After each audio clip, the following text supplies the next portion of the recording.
just basically seen as a sort of a recreation of a video I made before, which was called Stealing My Own Motorcycle, where I used basic lock-picking techniques to steal my own motorcycle. It was seen by quite a lot of people, and I realised I never really made a follow-up video to that, sort of talking about a lot of the common issues that came up and some advice. So probably the number one thing that was said to me is I'm now basically responsible for every motorcycle theft that's ever happened. Guys, people don't use lockpicks to steal bikes. They just don't. You see, that was nice and easy for me because I'm on a bike that doesn't have an immobiliser and it doesn't have a steering lock in that part of the lock.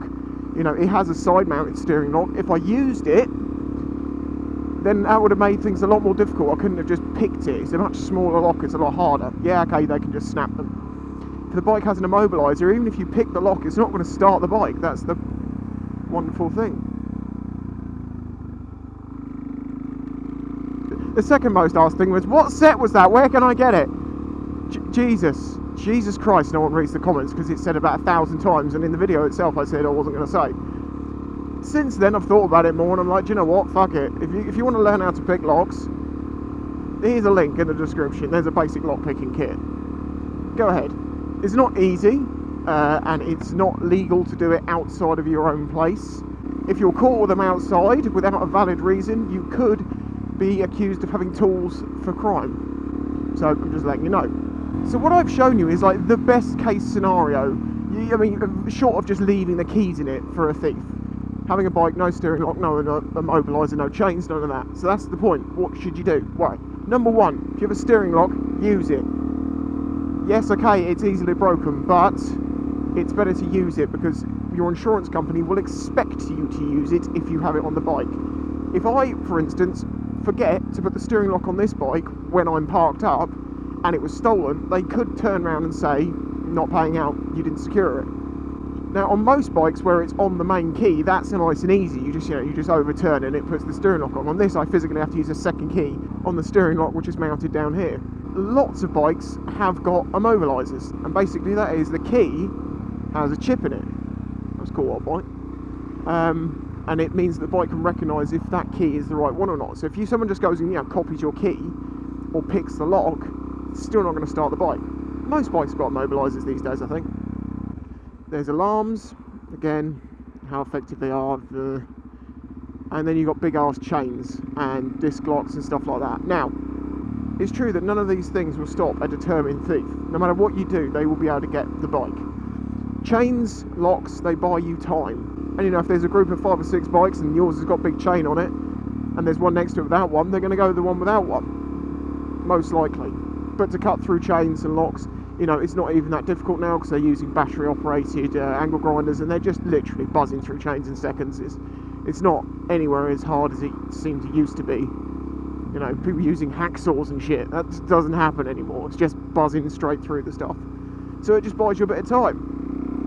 Now, is that time actually worth anything? Because you think, oh, that's time for a bystander to stop it. Well, no, that's not going to happen. We all now know that if someone's bike's getting nicked, very, very rarely would anyone say anything about it, even if it's in broad daylight.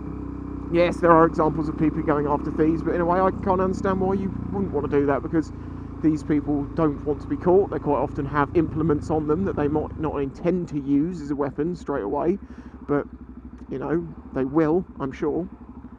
When you're storing your bike at home, if possible, have it in a garage. If you can't have it in a garage, chain it to something, a movable, big and a movable, not on just one of the wheels, like through the frame. You really want to do everything you possibly can. Put your bike in a garage, steering lock on, alarm on, or immobiliser, you know what I mean. Good strong garage door.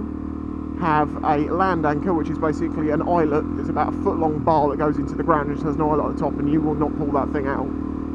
But you could cut it, I suppose. Big ass chain. That's for home, and when you're at home, the risks are much lower. It's when you leave it out and about, which is why getting a big lock, getting a disc lock is a good idea. One of the best things you could possibly get on a bike, though, is get a tracker, because it may not stop your bike getting nicked, but it will help you get your bike back, because they just track them down, and then normally, well, the likelihoods of getting your bike back if you've got a tracker on it are massively higher than if you don't. I've seen a video out there about a guy who had his R6 or R1 stolen, was it like 4 or 5 times? Yeah, banana. So trackers are like the ultimate thing, but otherwise big, good, sturdy chains with a good rating on them. Cut proof. Nothing's really cut proof, but it gives you a bit more time.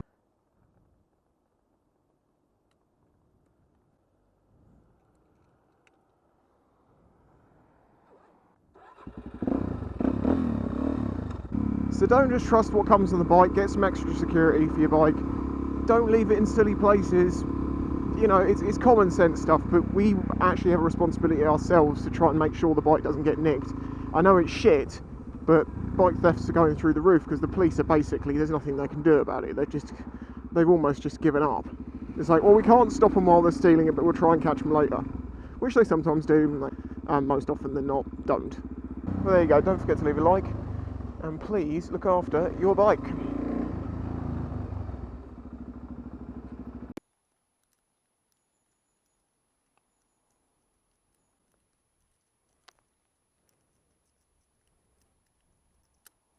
There we go. It took me a minute, but oh well. Well, there you see, it is a normal, everyday lock, bought from Wilco's. It's quite cheap.